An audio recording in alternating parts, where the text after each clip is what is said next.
Welcome back everyone. Today we're kicking off an exciting new series titled What If Goku Remembered the Saiyans? This adventure promises to be an epic saga, potentially spanning 20 or more episodes, so get ready for an exhilarating ride. Let's aim for 350 likes on this episode. Don't worry, I haven't forgotten about the Time Chamber series. Crafting those episodes takes time to ensure they're packed with interesting ideas, but you can expect part 60 to drop this Sunday. Now, let's dive into our new story.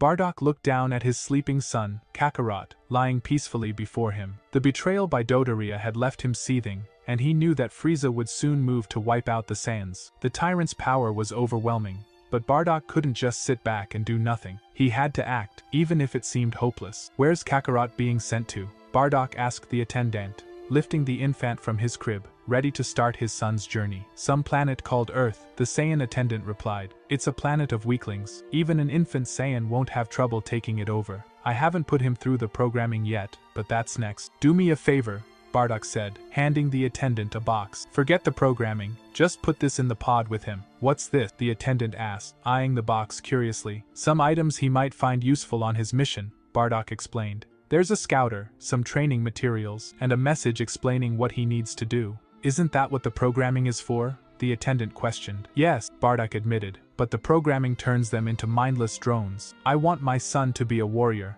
not a drone." "Whatever you say, Bardock," the attendant shrugged, placing the box and the infant into the pod. "Goodbye, my son," Bardock whispered as the pod shot off toward Earth, hoping his boy would have a better future. Grandpa Gohan looked up and saw what he thought was a meteor streaking across the sky. As it crashed nearby, he approached the crater only to find a space pod instead of a meteor. Inside the pod was a naked baby with a brown tail. "Well, this is unusual," he murmured, picking up the baby, who promptly punched him in the face. "You've got quite the arm, little guy." Grandpa Gohan chuckled warmly. He then noticed a box inside the pod. "What have we here?" he wondered, picking it up and carrying both the baby and the box back to his house. Once in the privacy of his home, Grandpa Gohan opened the box. The first thing he pulled out was a suit of green-plated armor with a black undersuit and a green scouter. "You're a bit young for armor, aren't you, little fella?" he said to the baby with a smile. The next item he retrieved was a small cube. Pressing a button on it, a hologram of a man appeared. The hologram flickered to life, revealing a man in armor much like that in the box. He wore a scouter over his right eye and bore numerous scars on his face, a testament to the many battles he had fought. Grandpa Gohan couldn't help but think this must be the child's father. A few seconds later,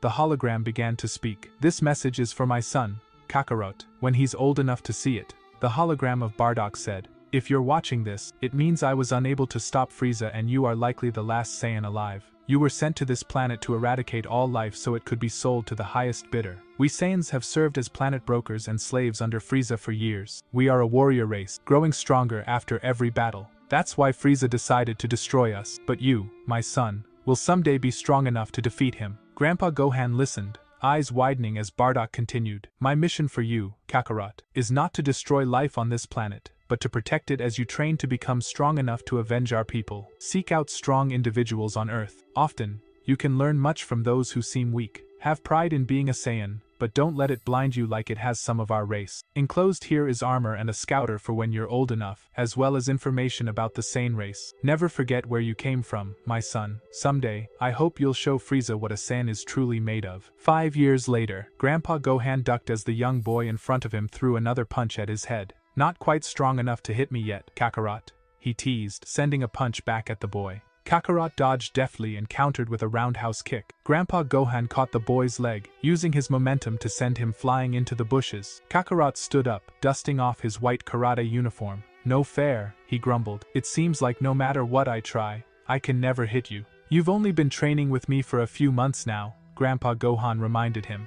"You'll improve with time. I've been training my whole life. You can't expect results overnight." "Mr. Gohan," Kakarot started hesitantly, "is everyone as strong as you?" "No," Grandpa Gohan replied. "Most people aren't even as strong as you are now. I've studied martial arts my entire life to gain my strength. Don't be discouraged that you're not winning. It takes time to become the best, but eventually, I know you will surpass me." "How do you know that?" the skeptical child asked. Grandpa Gohan sighed, realizing it was time to reveal the truth. "I guess it's time I told you. As you know, I'm not your father. The truth is, I found you as a baby in a spaceship and raised you as my own. You are a member of a proud warrior race called Saiyans. Is that why I have a tail and you don't? Kakarot asked, waving the furry brown appendage behind him. Yes, Grandpa Gohan replied. That is also why you're not allowed out during a full moon. Saiyans have the ability to transform into a giant ape under the full moon. This transformation makes you 10 times stronger, but it's difficult to control.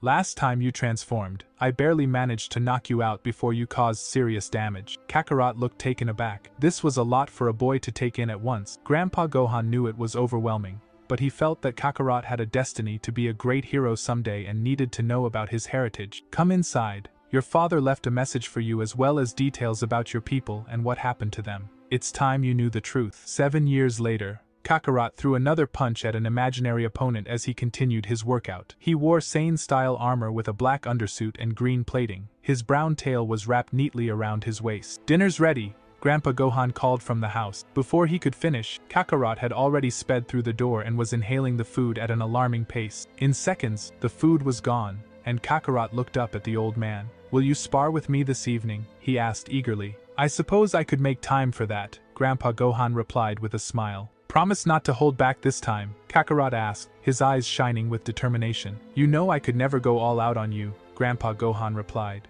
I could seriously hurt you. But how am I supposed to get strong if you hold back all the time? Kakarot countered, frustration evident in his voice. There's more to fighting than being strong, Grandpa Gohan reminded him. First, you have to have good technique. If you're a sloppy fighter, it doesn't matter how strong you are. But I can handle it, Kakarot insisted. Grandpa Gohan had to admit the boy was strong, probably twice as strong as the average human, and at only 12 years old. You have your scouter, Grandpa Gohan reminded him. Does it say you're strong enough to fight me at full power? Kakarot hit a button on the side of the scouter and watched as the reading appeared on the device. 80, he said, reading Grandpa Gohan's power level. Now what's your power level at? Grandpa Gohan asked. 12, Kakarot answered without even consulting the scouter. He knew about how strong he was at all times, a side effect of constantly measuring his power level. That's why I can't go all out on you without holding back, Grandpa Gohan explained. You wouldn't stand a chance, and it wouldn't be fair. You wouldn't gain much from being knocked unconscious. Kakarot scowled,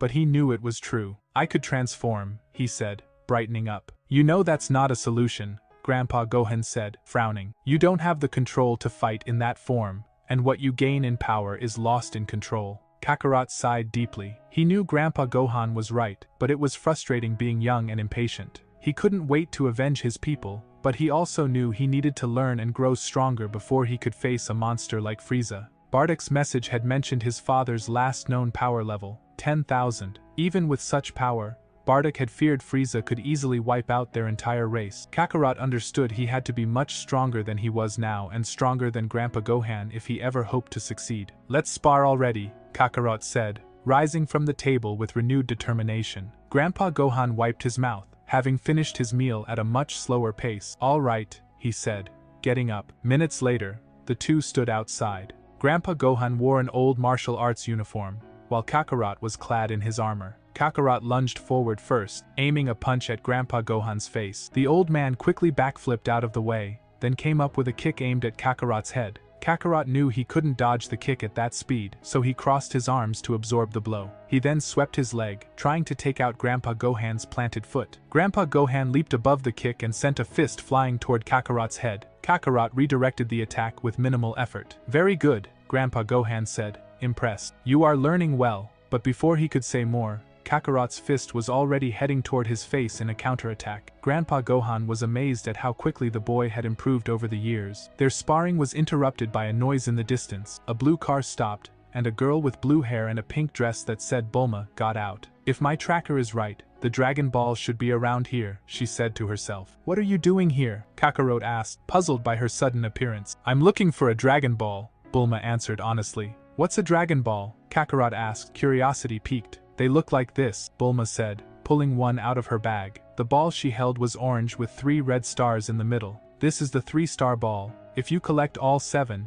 you can summon a dragon that will grant you any one wish. Have you seen any others around? Grandpa Gohan looked at the ball with interest. I have one with 4 stars that I found a few years ago, he admitted. Can I have it? Bulma asked eagerly. I'm Bulma, by the way. What do you want to wish for? Grandpa Gohan asked, curious about her intentions. I want to wish for the perfect boyfriend, Bulma replied, smiling brightly. Sounds a bit selfish but harmless, Grandpa Gohan thought. All right, I'll give it to you. Bulma's eyes sparkled with excitement. Thank you. By the way, what are you two doing? Sparring, Kakarot said simply. You're a fighter? Bulma exclaimed. That's so cool. You must be strong. Would two strong guys like you come help me find the remaining Dragon Balls? Why would I want to do that? Kakarot asked, puzzled. What else do you have to do? Bulma countered, her hands on her hips. Train, Kakarot replied, turning back to Grandpa Gohan. Now don't be rude, Grandpa Gohan said gently. This young lady out there by herself could end up in a world of trouble. You should go with her and make sure no harm comes to her. But Grandpa,